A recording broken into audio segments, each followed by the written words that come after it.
Muy bien, buenos días a todos. Good morning, buongiorno. En japonés no lo sé.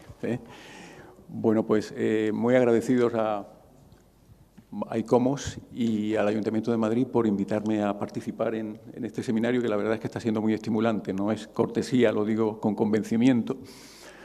Y sobre todo la posibilidad de entrar en contacto con personas, con académicos, con profesionales que están especialmente vinculados a ICOMOS y a esa tarea tan ardua de evaluar el valor excepcional universal. Mi trayectoria académica, personal y de grupo de investigación y mi experiencia profesional en proyectos de paisaje no ha estado ligada, al menos hasta hace poco tiempo, a los paisajes de valor sobresaliente universal, a los paisajes culturales con mayúsculas del patrimonio mundial, sino a los paisajes cotidianos. Ahora lo veré. Pero en los últimos años hemos ido haciendo ese recorrido de paisajes sin calificativos a paisajes de interés cultural y a paisajes de interés cultural sobresaliente o excepcional hasta llegar al patrimonio mundial y a los paisajes culturales del patrimonio mundial. Entonces, se me ha pedido que sobre todo aborde la cuestión de la identificación y del estado de algunos paisajes culturales del patrimonio mundial. Yo he intentado integrar esos dos asuntos. Ese es el recorrido que quería trazar de paisajes a paisajes culturales y a paisajes culturales del patrimonio mundial. Voy a ponerme un poco de agua, si me permitís.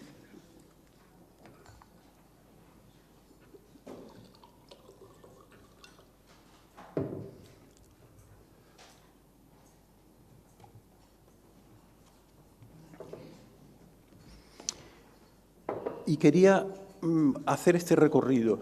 He ligado un proceso que va de los paisajes ordinarios, de los paisajes cotidianos, a los paisajes culturales patrimonio mundial, a tres definiciones, que no son definiciones académicas, sino que son definiciones, aquí se ha dicho políticas, definiciones normativas, pero que no olvidemos, y no entraré en ello, tienen detrás un gran debate intelectual, académico. Para llegar a lo que se me ha pedido, que son a los paisajes culturales del patrimonio mundial. ¿Por qué parto de aquí?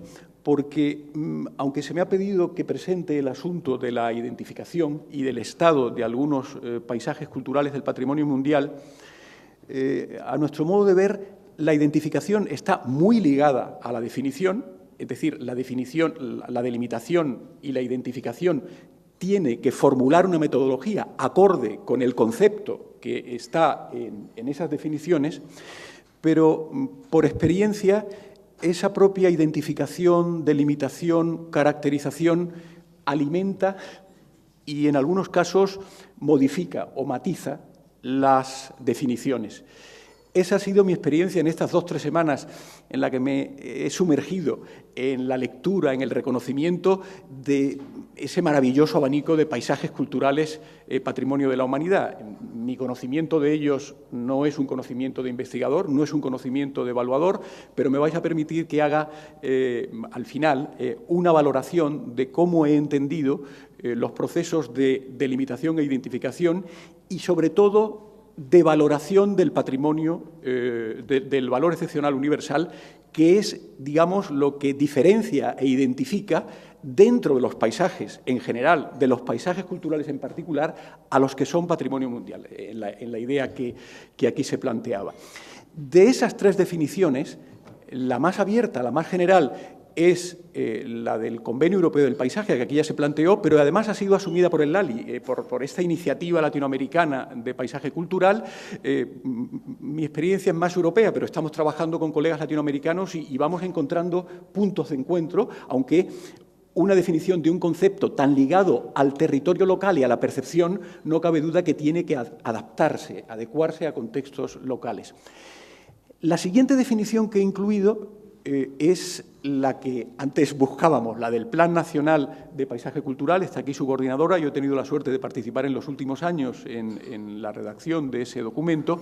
Y la tercera es la que está en las directrices, referida, aunque la verdad que la definición no está acotada en un único párrafo. Es decir, que es una definición compleja en la medida en que hay, por una parte, una referencia a la sustancia, pero también a cómo se procede a la identificación.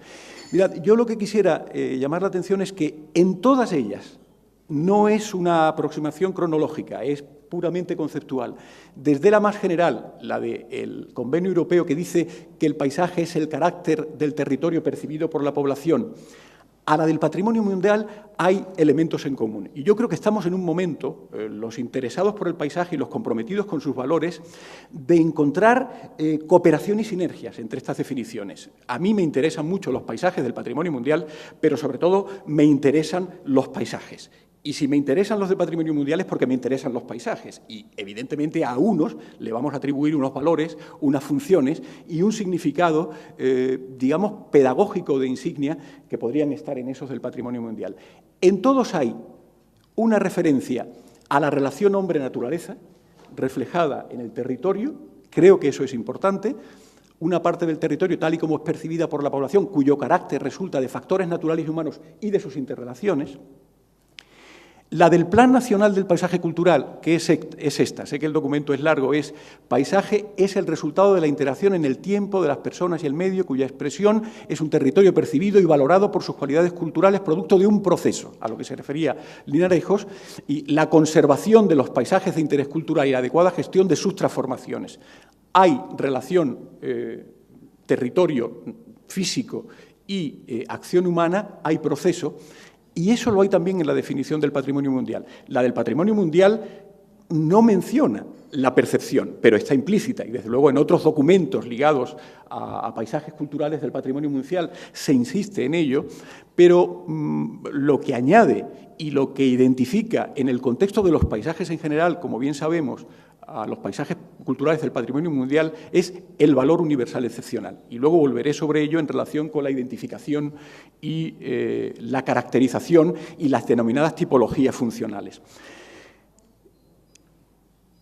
Quiero terminar, y no eludo mi responsabilidad, voy a llegar a un balance, a un bosquejo de los paisajes culturales del patrimonio mundial, pero permitidme que haga el camino de la identificación y caracterización desde todos los paisajes a esos del patrimonio mundial. Lo digo porque unos y otros se tienen que alimentar. Estamos aprendiendo desde los paisajes cotidianos lo que nos ilumina en la lista y el paisaje cultural del patrimonio mundial, pero a mi modo de ver, la definición del patrimonio mundial, como decía Víctor, creo que a través del procedimiento que fuere, de directrices, de documentos tan ricos como los que conocemos, de ICOMOS o de otros, puede mejorarse y puede matizarse. Esto que os he puesto aquí es el resultado de un trabajo de caracterización de todos los paisajes de España. Tiene ya 10 años, lo hicimos desde la Academia durante 5 años, hoy lo haríamos mucho mejor porque sabemos más cosas, pero no lo traigo aquí más que como un ejercicio de identificación y de caracterización de todos los paisajes, porque el Atlas está concebido en el marco del Convenio Europeo del Paisaje. Todos los paisajes interesan, todos los paisajes merecen gobierno y merecen acción, y ya hay algunos paisajes, como vemos en el Atlas de los Paisajes de España, que tienen especiales valores patrimoniales. Pero no es un Atlas de los paisajes culturales, no es un Atlas de los paisajes patrimoniales, sino de todos los paisajes.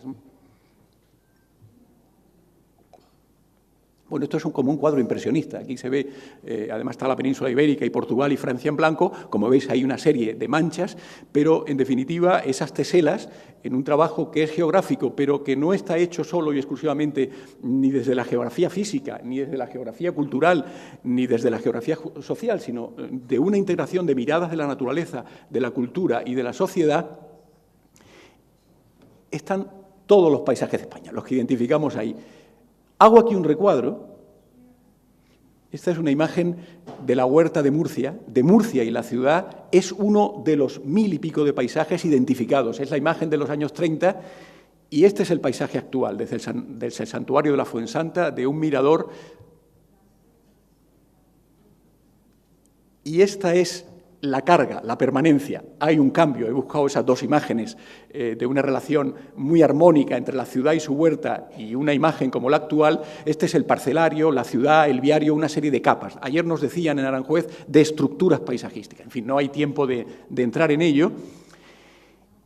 Este es el recorrido de identificación y de caracterización de una iniciativa de identificación de todos los paisajes de España, independientemente de que tengan más o menos valores culturales, que parte ¿de qué? De un paisaje, la Huerta de Murcia, a esa escala de trabajo. Ese paisaje, lo digo porque se me pide que hable de las tipologías. Esa Huerta de Murcia, que a escala a la que trabajamos es uno de los 1.200 paisajes que identificamos en España, se integra tipológicamente con otros. Volveré luego sobre las tipologías, las categorías en la lista del Patrimonio Mundial.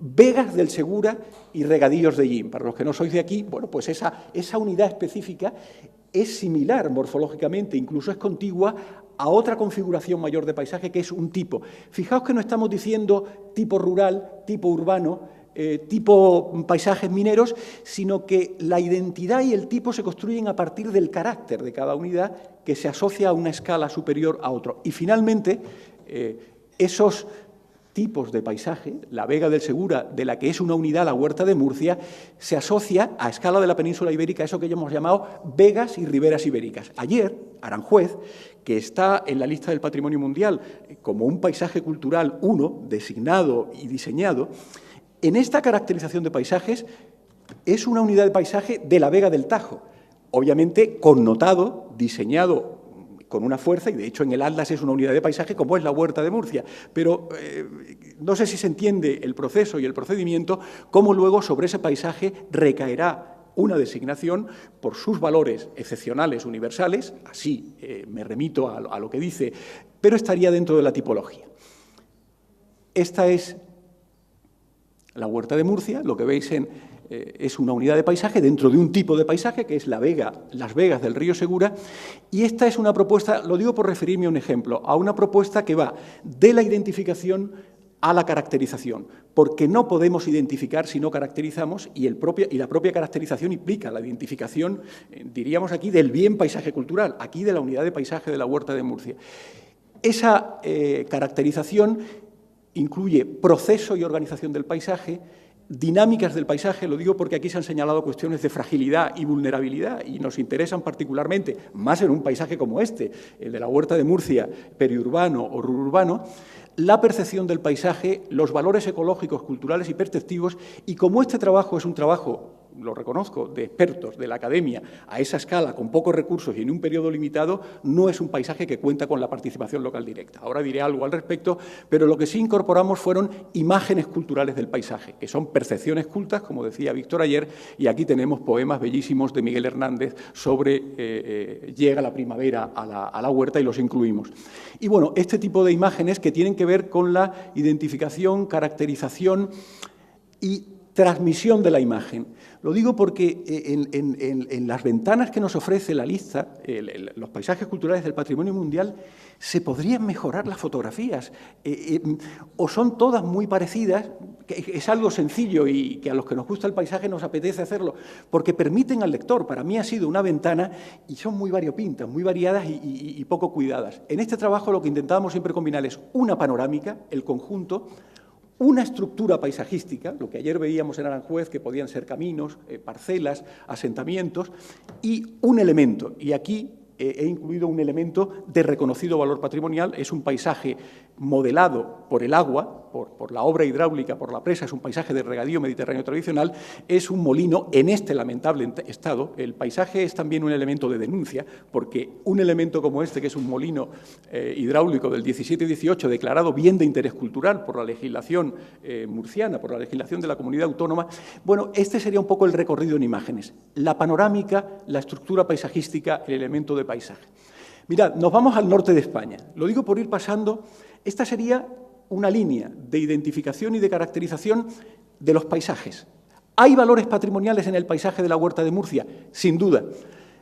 ¿Podríamos declarar, aplicar una figura ¿De qué? De la legislación de patrimonio o del Plan Nacional de Paisaje Cultural, si eso terminara en una ley a la Huerta de Murcia, tendríamos que discutirlo. Probablemente a la Huerta de Murcia entera no, pero quizás sí a algún sector del paisaje de la huerta al que le connotamos y le damos la categoría de paisaje de interés cultural en el ámbito de la legislación española.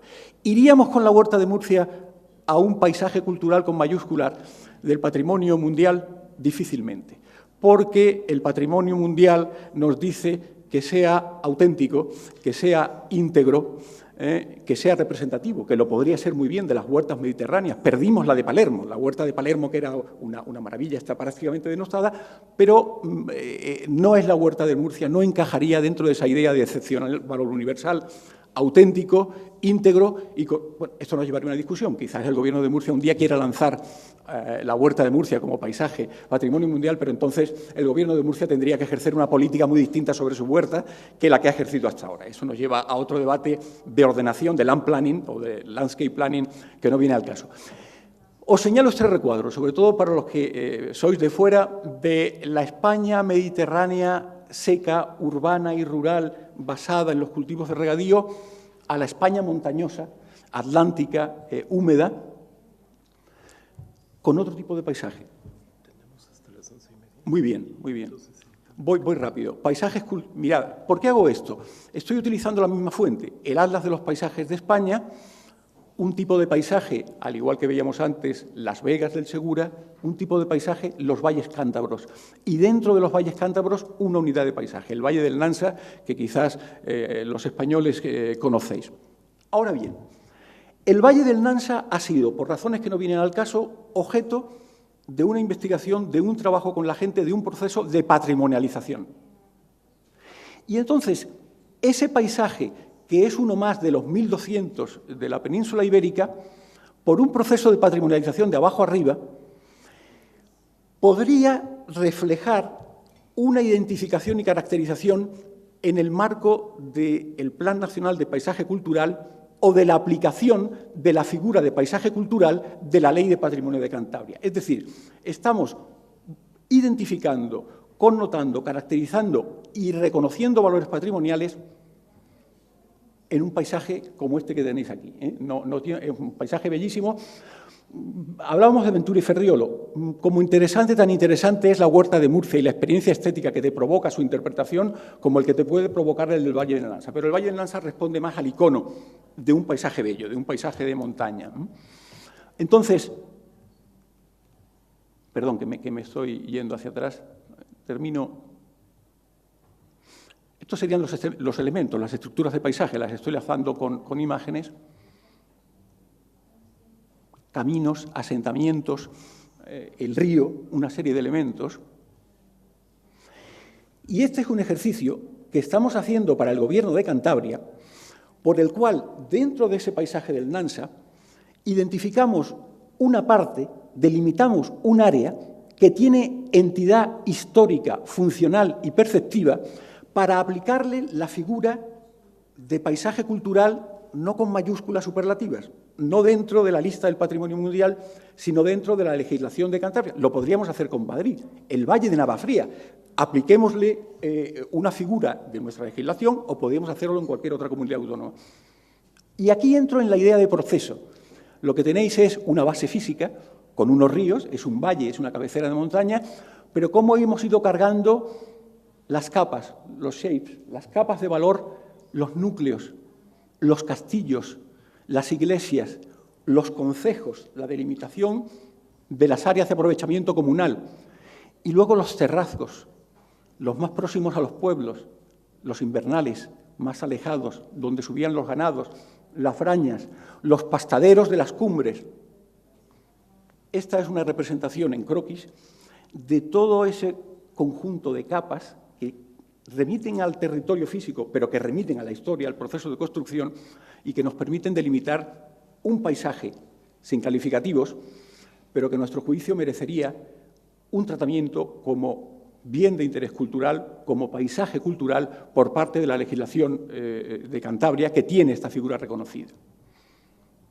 Aquí sí hemos proyectado y hemos trabajado con la gente. Tengo lamentablemente poco tiempo para, vamos, que no tengo ninguno, pero al igual que os decía que en el Atlas de los Paisajes de España, pues realmente es más un trabajo de gabinete, ha habido un proceso muy interesante que ha sido reconocer y localizar los elementos o estructuras del paisaje connotados por la comunidad. ¿Qué sitios, qué nombres, qué lugares, qué puntos de observación? Y eso ha estado muy presente tanto en la identificación de ese paisaje bien cultural como en algo que yo no puedo tocar porque no es de mi competencia, que es el de la gestión y el de la sostenibilidad, que me parece clave a esta escala y con esta complejidad de paisaje. Algunos de vosotros probablemente participaríais en el informe de la Serra de Tramuntana como paisaje cultural, patrimonio de la humanidad. Lo que quiero deciros es que en el Atlas de los Paisajes de España es una unidad de paisaje, no es exactamente la misma delimitada en el patrimonio mundial, pero está ya en el Atlas de Paisajes de España. Yo llamo la atención tanto sobre estos paisajes culturales de escala regional, como más aún de los paisajes patrimonio de la humanidad, que deberían integrarse en bases y estrategias que van más allá del límite del patrimonio de la humanidad o del límite del paisaje cultural de la comunidad autónoma. Participamos y dirigimos las bases de la Estrategia de Paisaje de Mallorca. Y es en esa estrategia en la que adquiere todo su sentido la Declaración de Paisaje Cultural Patrimonio de la Humanidad. Esta hoja forma parte de la estrategia de paisaje. Esa estrategia de paisaje implicaba, por un lado, que había paisajes de muy relevante valor insular, nacional y hasta internacional, como para candidatarlas a paisaje cultural del patrimonio mundial. Pero mirad, esta es la delimitación. Pero, entre tanto, en ese momento, porque las políticas cambian y las acciones también, en ese mismo momento, a la vez que se candidataba la Serra de Tramuntana como patrimonio mundial, se estaba trabajando sobre la mejora de la calidad paisajística de las periferias urbanas. Estos ya son proyectos de landscaping, son proyectos de sutura, de espacios libres. O se estaba trabajando en algo tan sencillo y que tiene que ver con la gestión del paisaje y su sostenibilidad, como es la mejora de los accesos públicos a los núcleos. Lo digo por incardinar una estrategia que parte de una unidad de paisaje valiosa a escala insular, valiosa a escala internacional y de reconocidos valores a escala internacional como patrimonio mundial, con estas otras acciones mucho más modestas, pero que no pueden entenderse una sin la otra. Lo digo porque ayer visitamos el caso de Aranjuez y a los madrileños nos emociona volver a Aranjuez, aprender de Aranjuez como lo hicimos con Ana y volver a descubrir cosas, pero nos preocupa mucho el entorno en el que ese paisaje cultural, patrimonio de la humanidad, está integrado. Y mirad, y ahora sí que es un minuto. Esta imagen la puso mi amigo Víctor, me la ha pasado en esta madrugada, porque yo no daba ayer preparando la presentación con el mapa, con la capa de los paisajes culturales patrimonio de la humanidad. Esta es una aportación de un libro bellísimo, recomendable. Mónica luego lo puso, de Ana y de Matthew Rosler, sobre los paisajes culturales. Ellos cierran a 2011.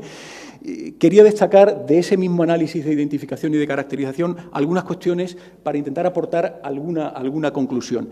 Efectivamente, hay grandes diferencias de extensión, pero más que preocuparme esas diferencias, me preocupan de realidades patrimoniales y territoriales. Hay desequilibrios territoriales y tipológicos funcionales, como aquí se señaló también, y eso tiene que ver con la geopolítica de UNESCO, entiendo yo, porque no solo ocurre para los paisajes culturales, sino para otro tipo de cuestiones, pero tiene que ver también con la propia definición de paisaje cultural de UNESCO y con cómo se lleva a la práctica. Me permitís una lectura que estará cargada de errores porque hay especialistas en la materia y lo sugería a debate. Las tres categorías, nos recordaba muy bien Carmen, aquí no son categorías que implican rango, son categorías como tipos. Es que en castellano categoría tiene esas dos acepciones. Pues todos las asumimos, las damos como que si no se puede cambiar la convención, a lo mejor se pueden modificar o mejorar las directrices. Creado intencionadamente, reflejan un proceso evolutivo, los que llamamos orgánicos, y finalmente aquellos que son asociativos por su fuerza evocadora. Todos más o menos evolutivos y asociativos. todos más o menos.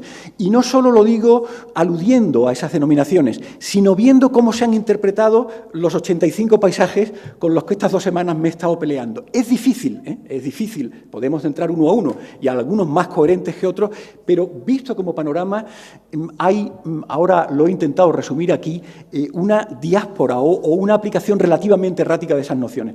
Estos son los 10 criterios. Los 6 primeros, como aquí se ha señalado, lo sabéis muy bien, son los importantes, los culturales. Ahora bien, de esos 6 criterios, que se aplican a todo tipo de bienes, por su valor universal, bueno, los 6 primeros a sitios de interés cultural y los 4 últimos a sitios de interés natural, muchos de ellos los podemos reconocer en monumentos o en sitios, perdón, en monumentos o en conjuntos que ya tenemos en la lista del patrimonio. Me permitiréis que haga una observación, un poco también por la experiencia de identificación y de caracterización de paisajes. A mi modo de ver, de esos 10 criterios, que además entran en la identificación, porque el patrimonio mundial nos dice que identifiquemos identificando los valores, no es igual como hemos procedido en otras caracterizaciones, donde no nos obsesiona ver el valor universal, aquí sí. Mi opinión es que hay uno particularmente fuerte en relación con lo que aporta el paisaje cultural como patrimonio, que es el 6. Sé que aquí habrá discusión y que otros señalaréis otros, pero este criterio quinto de ejemplo destacado de formas tradicionales de asentamiento humano, representativas de una cultura o de interacción del hombre con el medio, es el criterio que está en la línea medular, en el ADN de la idea de paisaje cultural. Podrá haber otros, y de hecho los hay, y habrá un testimonio único o excepcional de una tradición cultural, o ser ejemplo eminente de una construcción o de un conjunto arquitectónico, o ser una obra maestra del genio creador. Sí, pero para esos valores probablemente no necesitemos, esa es una opinión también personal, el bien mundial, de interés mundial que llamamos paisaje cultural. En este núcleo está, a mi modo de ver, la relación entre un valor fuerte y una concepción de paisaje cultural. A esto añade la metodología de identificación y de reconocimiento de valores excepcionales universales, lo que señala también la directriz, representatividad, que es un concepto que me preocupa, porque representatividad en muchos casos es un concepto reñido con excepcionalidad. Realmente la traducción más acertada de excepcionalidad, del outstanding, es que está fuera de lo normal, pero no en el sentido de que es único e irrepetible, sino de que es sobresaliente, de que es excelente. Probablemente sería mejor decir paisajes excelentes más que paisajes excepcionales. Es verdad que el Agavero es excelente y excepcional, porque no tiene una réplica por su escala, por sus dimensiones y por su valor, pero para muchos de los otros paisajes, y para intentar hacer la lista representativa, la idea de representatividad de paisajes excelentes es más fuerte que la idea de representatividad por su excepcionalidad. Y luego está el asunto de autenticidad e integridad. Aquí salió, Mabel lo planteaba, eso lo dicen las directrices. A mí me preocupa particularmente en paisajes que a lo mejor no son el paisaje 10, el paisaje excelente, relacionar integridad y autenticidad con preservar el carácter y su legibilidad. Y eso remite a sostenibilidad. En el paisaje del Nansa que antes planteaba, no se entiende una política que declara un bien cultural, un paisaje cultural, si al lado no hay un plan de modernización y de incentivación ganadera, ojo, no basado en la productividad, sino en la calidad y en el label y en la marca de la producción. Pero, en fin, habrá otros compañeros que hablen de sostenibilidad en relación con paisaje cultural y eso se verá en otro momento. Bueno, esto es del mismo libro de Paisajes Culturales de Ana Luengo y de Michel Rodler. Lo digo porque categoría 1, 8, categoría 2, 74, pero hay 24 que aluden a la categoría 2 y a la categoría 3, porque es que son difícilmente indisociables, sí, y a la categoría 2 solamente, a la categoría 3 solamente dos paisajes. A mí me ha llamado enormemente la atención, porque creo que es muy revelador, que cruzando el concepto de paisaje evolutivo, la categoría, con el valor o el criterio 5, en África tenemos de 12 paisajes culturales, patrimonio mundial, 9 que reúnen categoría 2 valor o identificación, porque en definitiva son los espacios que son expresión de un proceso y de una sociedad tradicional en el territorio, con situaciones muy distintas en Europa y en Norteamérica. En fin, sobre esto podía extenderme, pero ya me están diciendo de atrás y lo sé que me estoy pasando del tiempo. Este es un paisaje, el primero, Tongariro, que es, junto con otro australiano que veíamos ayer, los dos únicos que aluden a la categoría 3. Son paisajes evocadores, por lo que para las culturas que veneran la montaña suponen. Estos son los paisajes evolutivos. Se decía, hay mucho viñedo. Ojo, hay mucho viñedo, lo decía también Mónica, me acuerdo, pero analizando desde fuera los tipos de viñedos que hay responden a condiciones de viñedo distintas. Está el viñedo macaronésico, está el viñedo centroeuropeo, está el viñedo mediterráneo. Lo digo porque, independiente de que haya muchos o pocos viñedos, yo entiendo, y esto es, bueno, tenía algunos paisajes. Este es el ejemplo, ¿no?, del paisaje tradicional de Lévi-Strauss, de los paisajes de René Lebot, de los paisajes de las sociedades tradicionales, el paisaje bellísimo de Coustamacow en Togo. El problema metodológico de las tipologías funcionales. El problema metodológico de las tipologías funcionales. Los paisajes culturales son bienes complejos e integradores, por definición. A la hora de plantear tipologías funcionales, a mi modo de ver, deberían entenderse esas diferentes funciones como dominancias en las actividades y procesos de construcción y percepción del paisaje unidos a contextos ecoculturales. Lo digo porque si no podemos caer en un abanico de tipologías funcionales que se separan de las bases ecoculturales sobre las que se construyen esos paisajes. Aquí hay, y en ese sentido me atrevo a hacer un consejo, no siendo ni de ICONOS ni de Patrimonio Mundial, la pertinencia de trabajar en esa línea para una lista representativa, de combinar, por una parte, funciones ligadas a funciones productivas, a sistemas de asentamientos, pero no perdiendo la base ecocultural con la que se relacionan esas funciones. Yo he incluido aquí dos propuestas, una muy interesante que surge en el Plan de Paisaje Cultural de Andalucía y que ha sido reproducida en un artículo por Rocío y por Víctor. Esta es una síntesis, está por aquí también Linarejos Cruz, de la tipología de paisajes del Plan Nacional de Paisaje Cultural, que hemos tenido que reducir y aglutinar para la publicación próxima de un libro sobre 100 paisajes culturales de España a una tipología funcional mucho más reducida. Y estos son instrumentos o herramientas que tenemos para la elaboración de esas tipologías. No sería cuestión de lanzarnos a un trabajo de caracterización ecocultural o de tipologías de sistemas agrarios, porque hay en el mundo académico, en el mundo técnico-político, pero sería cuestión de cruzar estas dos dimensiones para fortalecer las categorías con unas tipologías funcionales, las categorías que están en las orientaciones. La importancia de la delimitación. Yo creo que recordaréis el paso a paisajes en peligro, a la lista roja de los paisajes culturales, del paisaje en terrazas de Filipinas. Fijaos por qué, porque tiene mucho que ver con una delimitación no completa. Va como paisaje cultural patrimonio mundial aquello que a la vista, a la configuración, a la estética, a lo más llamativo son las terrazas, pero se dejan fuera los bosques de cobertura y se dejan fuera las zonas de media ladera. En definitiva, ese paisaje ecocultural que tiene en las terrazas arroceras su imagen más bella y más armoniosa, como paisaje sin calificativos, es todo este triángulo que estamos planteando. Y termino con esta imagen. Este es aproximadamente el paisaje cultural Patrimonio de la Humanidad de Aranjuez, y esta es una imagen de los conflictos, de la vulnerabilidad, de la fragilidad de este paisaje, no solo internamente, que también hay esos problemas, sino de los problemas con su entorno. Nuestro colega japonés nos planteó el asunto de tampón de las periferias. Es un asunto muy importante para paisajes, para estas joyas de la corona, que diríamos en España, donde hay corona, de estos paisajes emblemáticos y los contextos en los que están incardinados.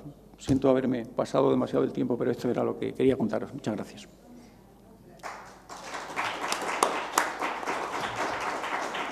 Me toca moderar. ¿Cómo? Sí, moderar la mesa. Ah, moderar la mesa. Muy bien. Hola. 20 minutos, me dicen. Sí, yo... ¿Se oye? Sí. Sí. Bueno, me presento, creo que me conocéis. Soy Caridad de Santiago de ICOMOS España y también del Servicio de Patrimonio de la Comunidad de Murcia. Es que ha sido por alusiones.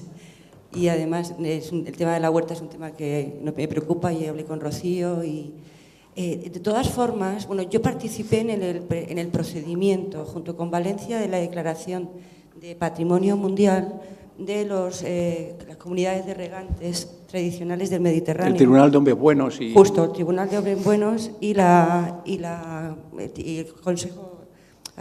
y el Tribunal de las Aguas. El Consejo de Hombres Buenos y el Tribunal de las Aguas. Es que al decir eso me liaba.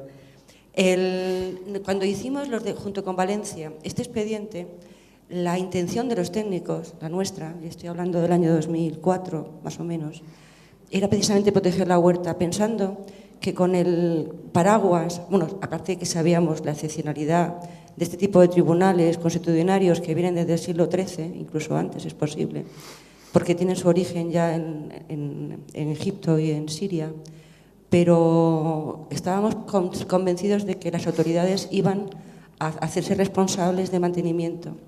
No ha sido así, o sea, en Valencia ha desaparecido prácticamente la huerta y en Murcia ahora mismo las acequias que nosotros quisimos que entrara dentro del expediente, incluso me gustaría que vierais todas las cosas que los políticos se comprometieron a hacer en los planes de gestión para poder ser declarados Patrimonio Mundial. O sea, no han cumplido absolutamente ninguna de las... Entonces, yo no iba a eso. La verdad es que al final iba... El paisaje se puede... Estoy viendo incluso las últimas declaraciones que se han hecho ahora mismo en Patrimonio Inmaterial en 2014. Se protege tanto desde lo inmaterial a lo material, porque lo inmaterial exige que también incluya lo material, como de si yo hubiese querido declarar Patrimonio Mundial la huerta de Murcia y Valencia, y ahí dentro hubiese entrado también el Consejo de Hombres Buenos en el Tribunal de las Aguas. Pienso que esa relación, que al haberse hecho una carta ahora de patrimonio inmaterial, que también ha entrado este año, por ejemplo, el cultivo de la vid como inmaterial. Claro, como ven que las viñas ya están más que pasadas, dicen, bueno, pues ahora entró, y Italia ha entrado con una zona donde se cultiva tradicionalmente la vid, pero claro, evidentemente proteges el cultivo de la vid y proteges también los viñedos. En este caso lo mismo, se protege la gestión del agua para los regadíos, para las huertas tradicionales, pero si desaparecen las huertas tradicionales y las acequias, desaparece el bien inmaterial. Bueno, en eso es la cuestión que yo me debato de vez en cuando. Sí. Nada más que es eso. Como yo, por apuntar algo al debate, porque he recuperado la imagen de la huerta de Murcia, yo creo que eso es lo que nuestra querida amiga se debate, es un asunto en el que nos debatimos y nos batimos muchos de nosotros. Es verdad que hay en España, como bien señalabas, dos bienes que se han incorporado a la lista del Patrimonio Mundial Inmaterial, que es el Consejo de Hombres Buenos, en definitiva, el órgano histórico de gestión de la materialidad del paisaje, y el Tribunal de Aguas en Valencia, y la protección de lo inmaterial no ha garantizado de ningún modo la protección de lo material. Yo antes suscitaba el asunto si para este tipo de paisajes periurbanos tan dinámicos, con valores materiales e inmateriales reconocidos, que hemos estudiado y hemos analizado, la figura debiera ser la de paisaje cultural, patrimonio mundial.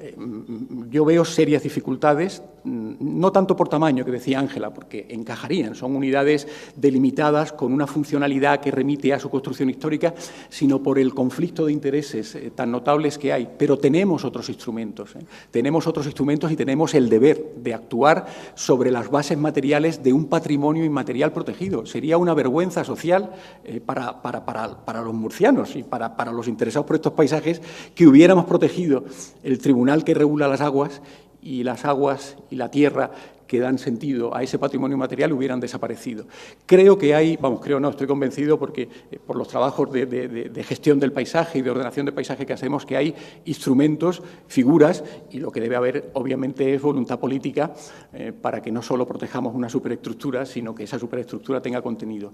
Yo creo que hay en la zona de la Huerta de Murcia, que la estudiamos en su momento para ordenación del territorio, no para patrimonio, que habría algunas piezas, con el mismo ejemplo que he trasladado del Valle del Nansa, que todavía reproducen con autenticidad y relativa integridad el sentido histórico y de proceso de la Huerta de Murcia, y creo que hay una posibilidad de combinar paisajes culturales con la legislación autonómica o con figuras parecidas y una gestión territorial de los entornos que, ya digo, mantenga vital el hecho de que hay un patrimonio inmaterial de la humanidad, que es el Consejo de Hombres Buenos, que se va a quedar sin huerta. Sí, Víctor.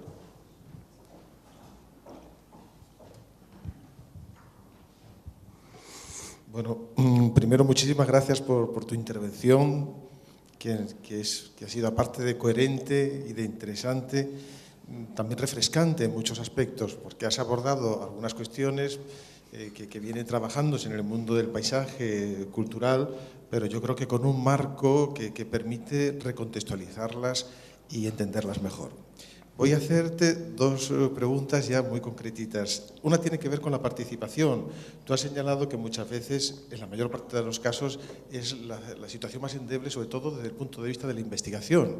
Es verdad que son caros y además son complicados. Entonces, los proyectos de investigación que tenemos que desarrollar en poco tiempo y con pocos recursos, siempre decimos, bueno, esto tiene que añadirse la participación, pero nunca lo hacemos. Lo digo entonando el mea culpa, o lo hacemos muy pocas veces. Pero tú has tenido la experiencia de plantearla y de desarrollarla de una forma bastante profunda, por lo que parece que a partir de tu intervención en el Valle del Nansa. Entonces, me gustaría que hicieras un pequeño zoom, ¿no?, de cómo se hizo, qué metodologías tú utilizaste, y si fueron entrevistas, si fueron encuestas, si fueron grupos de trabajo. Y luego, ¿qué aportó a tu trabajo, en este caso, o qué está aportando en el Valle del Nansa esta participación que no aparezca en otro tipo de trabajos convencionales de los que hacemos, en los que no lo tenemos en cuenta? Gracias. Vale. Pues la verdad es que en el Nansa la participación era un objetivo básico del proyecto, puesto que era un proceso de patrimonialización del paisaje y, por tanto, junto al análisis experto, ya partíamos del Atlas de los Paisajes de España, era fundamental en este caso cómo se percibía, cómo se vivía y cómo se gestionaba ese paisaje en el que nosotros íbamos a reconocer y reconocimos valores patrimoniales con la gente. Y hubo tiempo, y esto es importante, un trabajo de caracterización, de identificación con la gente del paisaje rápido tiene serias limitaciones de poder alcanzar sus objetivos, porque, como dices, la participación no es fácil. En unos contextos, yo he tenido alguna experiencia en América Latina y brota más de la gente. Aquí tenemos que inventarnos el proceso de participación, y cuando trabajábamos en Bolivia, en el Parque de Sajama, es que la participación es que estaba estructurada porque estaban las comunidades en la gestión. Aquí tenemos que diseñar un proceso de participación más en un espacio de montaña, envejecido, con poca materia gris en el terreno, y básicamente lo que planteamos fueron, por un lado, y el trabajo es multidisciplinar, es decir, no es solo del que os habla, yo era una pieza más en ese, fueron por una parte lo que llamamos talleres sectoriales, no eran talleres de paisaje, sino talleres relacionados con las actividades y procesos que generaban y gestionaba el paisaje, un taller forestal, un taller ganadero, un taller de pequeños operadores turísticos, un taller de artesanas, que son importantes en el lugar. En segundo lugar, una mesa de los elegidos, es decir, de los alcaldes y los concejales del poder político reconocido a escala local. Y, en tercer lugar, y yo creo que es una contribución de antropólogos, de geógrafos y de gente de mala vida, de mucha entrevista en profundidad y de mucho terreno. Lo digo porque cuando formalizamos procesos de participación, y aquí había que hacerlo porque había un ente contratante y teníamos que presentar la carta de la participación, hay otra cosa que está entreverada, como en el buen jamón, el tocino que es mucho campo, ¿no? Y realmente, en este caso, aparte de que hubiera 27 encuestas en profundidad, hubo mucho trabajo en el terreno, hubo mucho trabajo con la gente, y yo creo que eso enriqueció las tres fases del documento, La caracterización, porque cuando hemos seleccionado ese paisaje que podía ser un bien de interés cultural, es porque el valle de poblaciones, dentro de todo el valle, era como el valle sagrado, porque allí se concitaban todos los valores, todas las querencias, todas las afinidades. Entonces, el elegir entre un valle que tiene 2.000 kilómetros cuadrados, uno de 400 estaba en parte condicionado por eso, aparte del conocimiento experto, ¿no?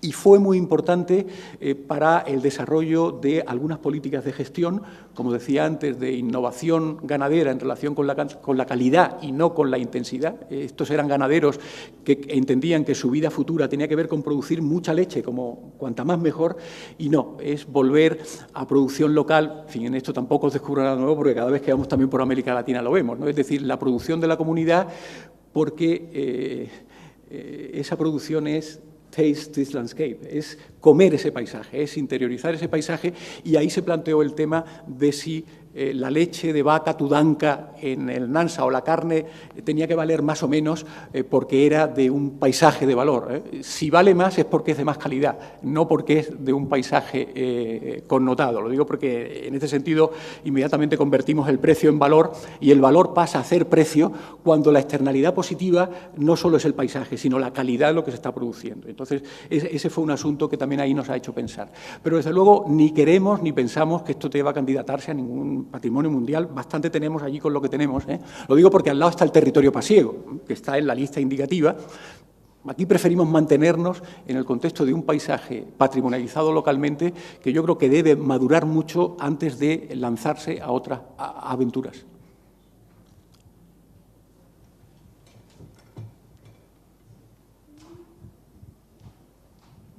Hola, buenos días. Me llamo Alicia Castillo, soy de la Universidad Complutense de Madrid. Y bueno, de formación de base arqueóloga y algunos años estudiando, investigando en el patrimonio mundial. Y la verdad quiero agradeceros las intervenciones porque, bueno, el paisaje no es mi especialidad, por lo menos no el rural, no el agrario, el que es que principalmente se ha estado hablando aquí. Pero sí que me interesaba venir por aprender sobre el tema y también por todo lo que tiene que ver con el patrimonio mundial. De los temas que se han comentado, me gustaría apuntillar, quizá creo que este es el momento de comentarlo, el tema de los límites, que no afecta obviamente solo a los paisajes culturales, pero que efectivamente es uno de los problemas más grandes que tenemos, porque claro, de la teoría a la práctica, como comentaba la compañera con el caso de las huertas de Murcia, pues hay un mundo.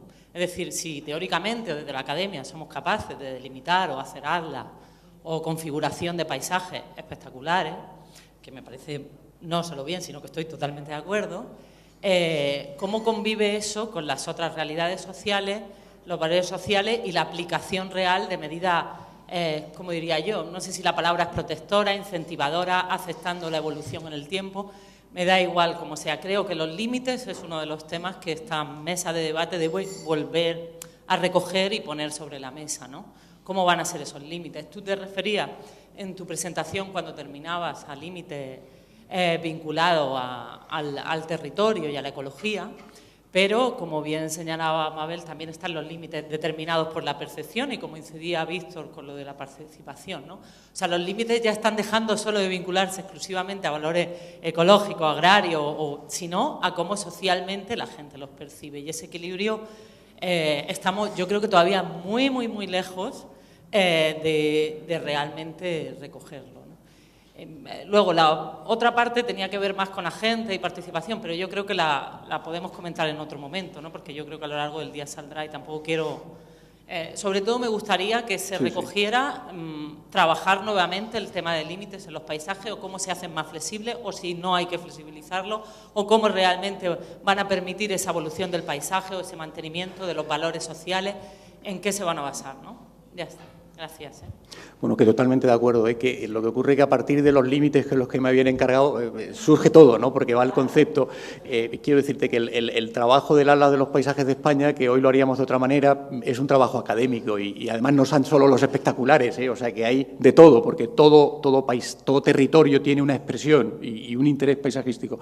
Ahora, en el caso del Nansa, que evidentemente partíamos de una cuenca hidrográfica, lo que pasa es que es una cuenca montana y por tanto esa ya es una unidad que no solo es física, sino que es cultural, histórica, de organización del valle.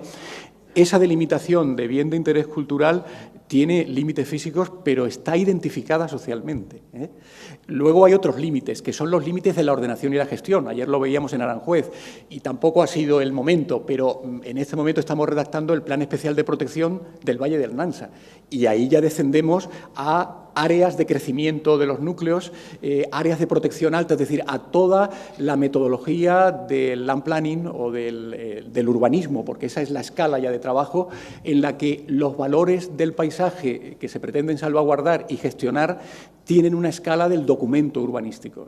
Ahí no he podido entrar y ese vuelve a hacer un trabajo de expertos, pero, y siendo arqueóloga, lo que implican, ¿no? No solo en la construcción y en la percepción, sino en la identificación en detalle de esas piezas, los elementos que lo hay de mucho interés, por ejemplo, en el Valle del Nansa, ¿no? Pero yo, vamos, me sumo a la propuesta que has hecho y si por mi exposición no hubiera quedado claro, en ese proceso de identificación y de delimitación, la percepción y la contribución y la implicación social es muy importante. En cada caso vamos a encontrar situaciones distintas, ¿eh?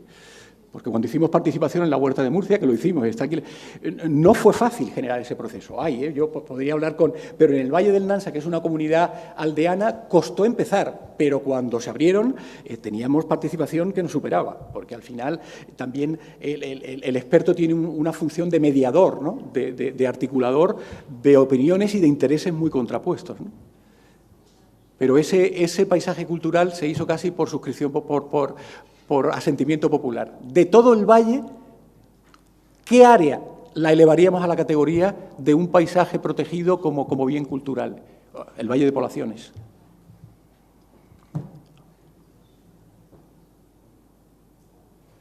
Pues si no hay nada más.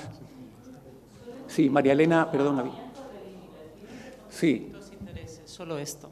Incidir en esa idea, en que se solapan límites con valores distintos, que nada tienen que ver con paisaje, pero que son otros límites como los límites de las carreteras, de las presas, de hacer hospitales, o sea, cómo integramos todos esos otros límites con los límites del paisaje, en este caso de patrimonio mundial, quiero especificar, porque el paisaje, como bien ha dicho, es muy amplio. Perdón. Por eso terminaba yo con Aranjuez.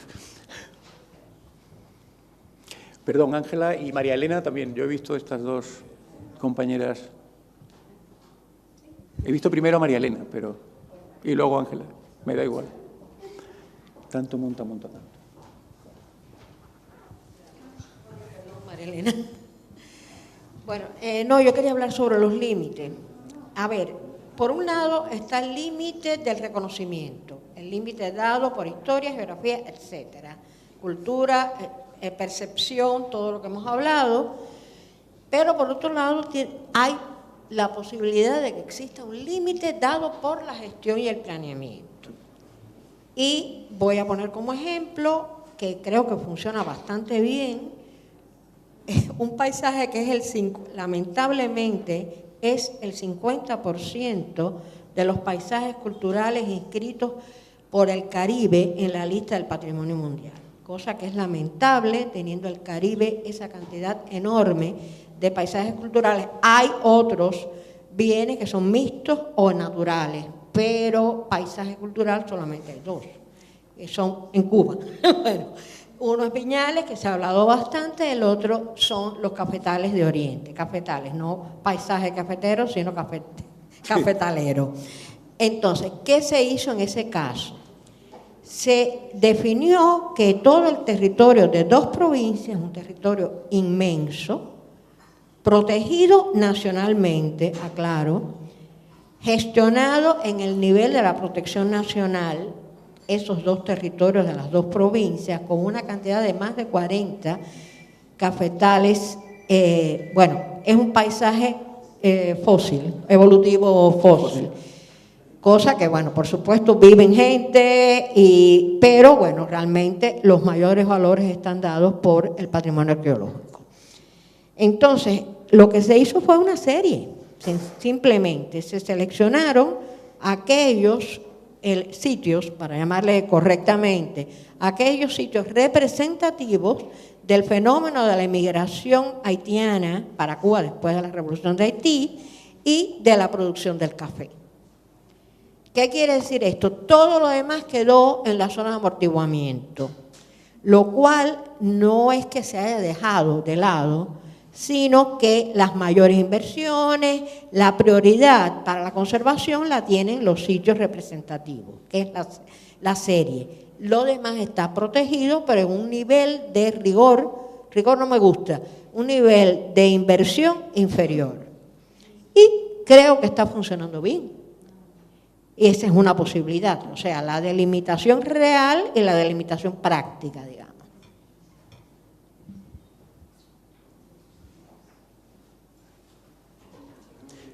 María Elena, es que por ahí detrás no es que nos tenemos que ir, no es que pedir la palabra. Vale, pues. Pero María Elena no le vamos a dar la palabra.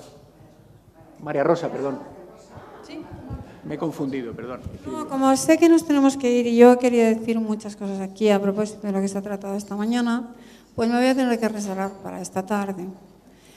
Lo que sí que quería adelantar es que me han gustado muchas cosas de las exposiciones, pero estoy poco conforme con lo que en principio parecerían ser resultados del análisis de exposición que aquí se han hecho, porque creo que a lo que vamos a ir es a descifrar, a deslindar el objetivo de esto. Algo que es absolutamente necesario, que es establecer un corpus doctrinal, unas definiciones, una carta internacional en la que se definan qué son los paisajes, cuya patrimonialización, se ha dicho aquí, pretendemos. Los paisajes patrimoniales. No es que los demás no tengan importancia, que tienen muchísima, pero vamos a ello, y a distinguir los diferentes tipos de paisajes culturales y cuáles son sostenibles y cuáles son imposibles. Pero de todo esto, como ahora es imposible, pues prefiero hablar esta tarde, si me lo permitís. Muchas gracias, nos tenemos que ir. Muy bien.